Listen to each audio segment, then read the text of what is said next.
president, the person you were vice president for, you had both the Senate and the House, and you didn't pass the fucking public option. This is your fault, you old. Yes, Tulsi. That has sickened the Democratic Party. Yes, what give her a chance. What you see in the Democratic Party? Oh, she's so hot. That our Democratic Party, unfortunately, is not the party that is of, by, and for the people.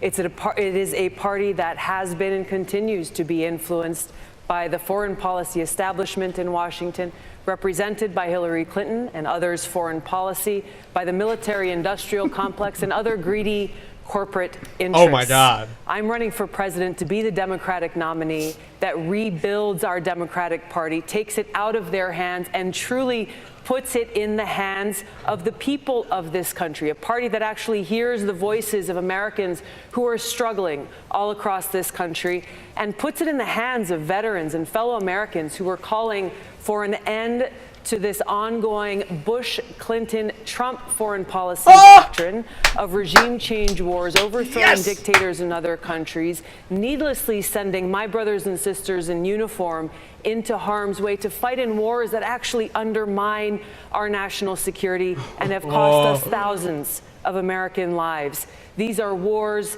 that have cost us as American taxpayers trillions of dollars since 9/11 alone, dollars that come out of our pockets, out of our hospitals, out of our schools, out of our infrastructure needs.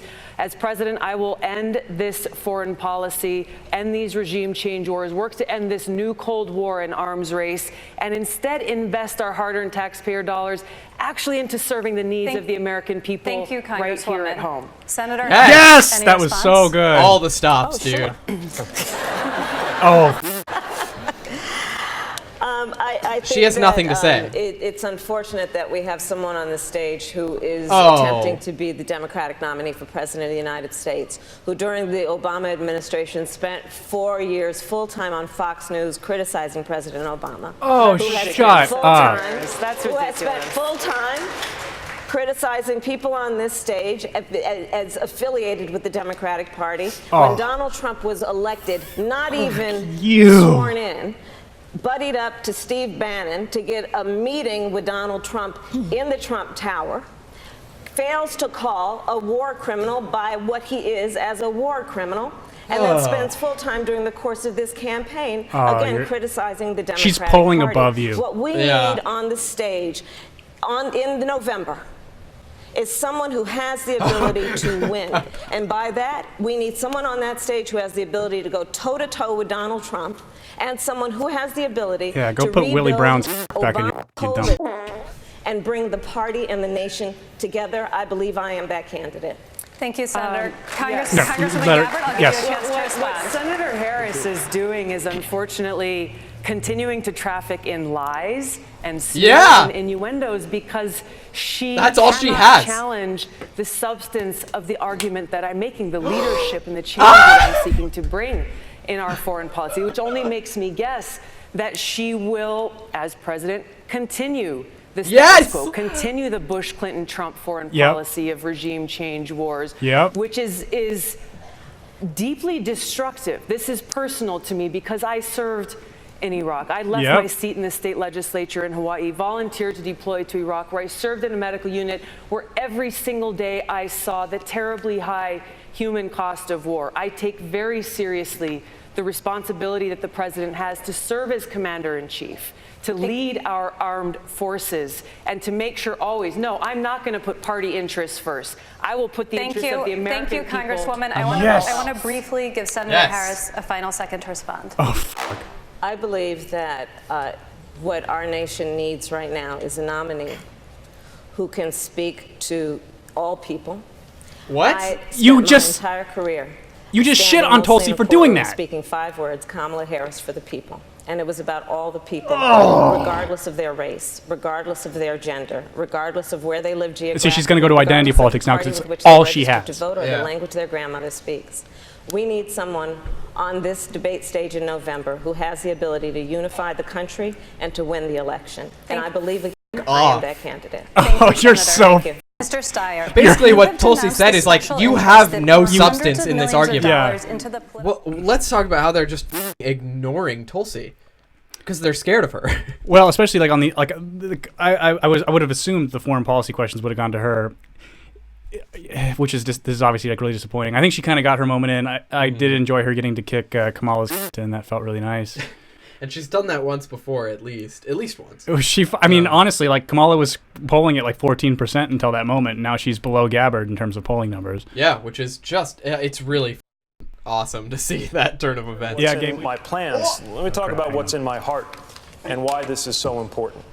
As mayor of a city that is racially diverse and largely low income, for 8 years, I have lived and breathed the successes and struggles of a community where far too many people live with the consequences of racial inequity that has built up over centuries, but been compounded by policies and decisions from within living memory.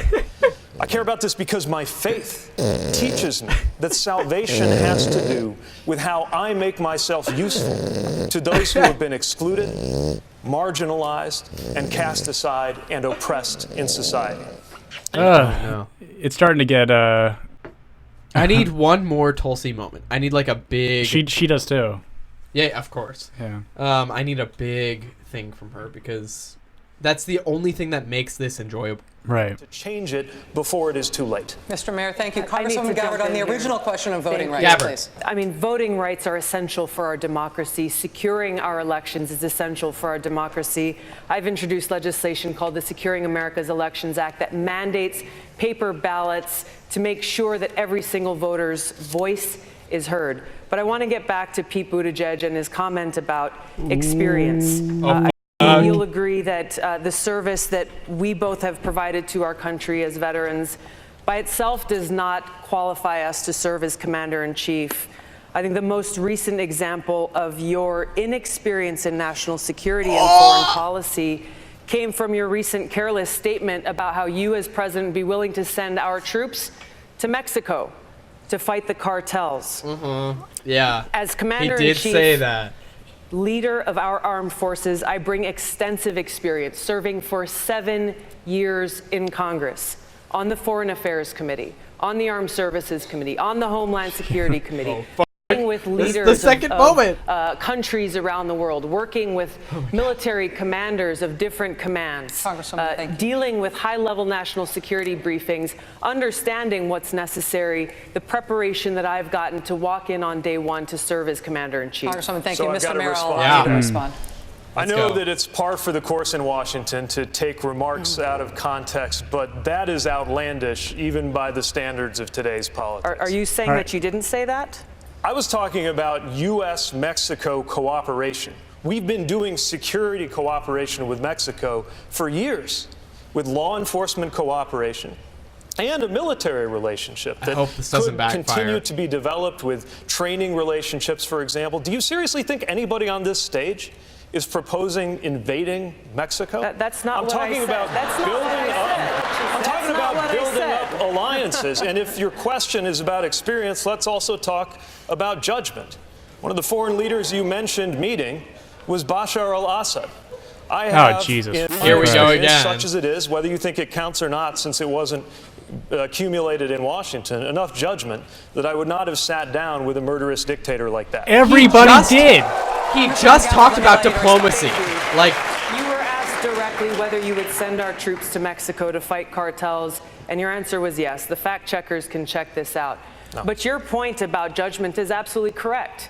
Our commander-in-chief does need to have good judgment. And what you've just pointed out is that you would lack the courage to meet with both adversaries and friends to ensure the peace and national security of our nation. I take the example of those leaders who have come before us, leaders like JFK, who met with Khrushchev, like Roosevelt, who met with Stalin, like Donald Trump, Reagan, who met Reagan, who met and worked with Gorbachev. These issues of national security are incredibly important. I will meet with and do what is necessary to make sure that no more of our brothers and sisters in uniform are needlessly sent into harm's way fighting regime change wars that undermine our national security. I'll bring real leadership and experience to the White House. Congresswoman Gabbard, I've got to respond. Yes! This is a original point.